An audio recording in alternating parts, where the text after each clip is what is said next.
हमारा आरक्षण को लेकर के जो विगत दिनों से लगातार कंटिन्यूस चर्चा का विषय बना हुआ है। और ये चर्चा तब चली जब कांग्रेस ने कर्नाटक या दूसरे जो कांग्रेस शासित राज्य हैं वहाँ धर्म के आधार पर आरक्षण दिया गया है, तभी से ये बात चली। और जब नेता प्रतिपक्ष से ये सवाल पूछा गया आप लोगों के माध्यम से, तो वो विषय को मुझे लगता है कि उन्होंने नहीं समझा और सीधे उन्होंने कर्पूरी मॉडल की चर्चा की। कर्पूरी ठाकुर साहब ने जो अपने शासनकाल में आरक्षण दिया था उसकी चर्चा की। तो मैं आपके माध्यम से नेता प्रतिपक्ष को ये कहना चाहती हूँ कि जननायक कर्पूरी ठाकुर साहब का जो आरक्षण मॉडल था वो कोई धर्म के आधार पर नहीं था, क्योंकि संविधान में जो आरक्षण की व्यवस्था की गई है वो धर्म के आधार पर नहीं है, बल्कि सामाजिक, शैक्षणिक और आर्थिक आधार पर है। और इसी के आधार पर मंडल कमीशन की रिपोर्ट या फिर मुंगेरी लाल कमीशन की जो सिफारिशें थी, जिसमें और जब धर्म के आधार पे नहीं है तो किसी धर्म विशेष को आरक्षण से डिस्कार्ड भी नहीं किया जा सकता है, ना किया जा सकता था। और यही कारण है कि जो मंडल कमीशन की रिपोर्ट और या फिर मुंगेरी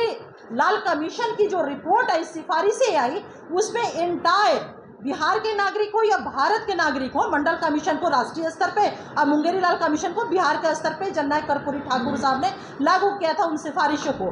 उसमें चाहे जिस भी मजहब के लोग हो, मुस्लिम हो, हिंदू हो, सिख हो, ईसाई, पारसी, जैन, जो भी भारत के नागरिक किसी भी धर्म के मानने वाले हो, जिनकी सामाजिक स्थिति, शैक्षणिक स्थिति और आर्थिक स्थिति उसमें कमजोर पाया गया, उन्हें रिपोर्ट में आरक्षण के दायरे में रखा गया। और तब जा करके तत्कालीन जो सरकारें थी, चाहे बीपी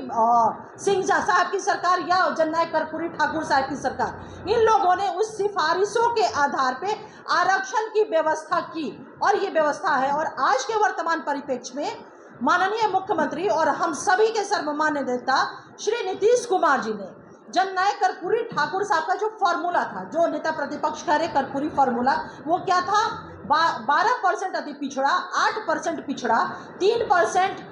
महिलाओं को और 3% गरीब स्वर्ण समाज के लोगों को, ये आरक्षण का फॉर्मूला था जननायक कर्पूरी ठाकुर साहब का। लेकिन हमारे नेता नीतीश कुमार जी ने जो हमारे कर्पूरी ठाकुर साहब ने बेस बनाया, आधार बनाया, मुंगेरी लाल कमीशन की सिफारिश को, उस आधार पे उन्होंने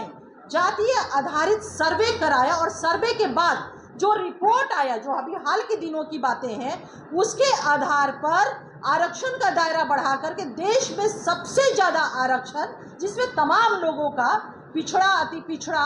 दलित और सवर्ण समाज जो आर्थिक रूप से कमजोर है, तमाम लोगों का दायरा बढ़ाया गया। और ये दायरा बढ़कर के 75% आज की डेट में बिहार में है। अब क्या कह रहे नेता प्रतिपक्ष कि मैं कर्पूरी फॉर्मूले को लागू करूंगा, यानी कि जो आरक्षण का दायरा आज वर्तमान में बिहार में है 75%, वो तो जननायक कर्पूरी ठाकुर के समय में 12%, 8%, 3% और 3% था, फिर पुनः वहां ले जाने की बात कर रहे हैं। तो नेता प्रतिपक्ष तो आरक्षण के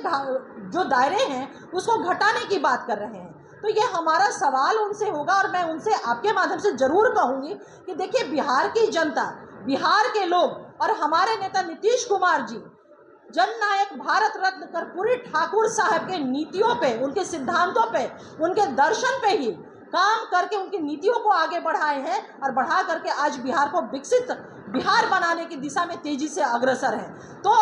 जो दायरा बढ़ा हुआ है, तेजस्वी यादव जी उस दायरे को कम करने का प्रयास तो दूर वो सोच भी नहीं सकते हैं। नहीं तो बिहार की जनता ने 2019 में उन्हें शून्य पे आउट किया था, इस बार भी उन्हें बिहार की जनता शून्य पर ही आउट करेगी। मैं आगे की बातों के लिए अपने राष्ट्रीय प्रवक्ता आदरणीय राजीव रंजन सर को देती हूँ।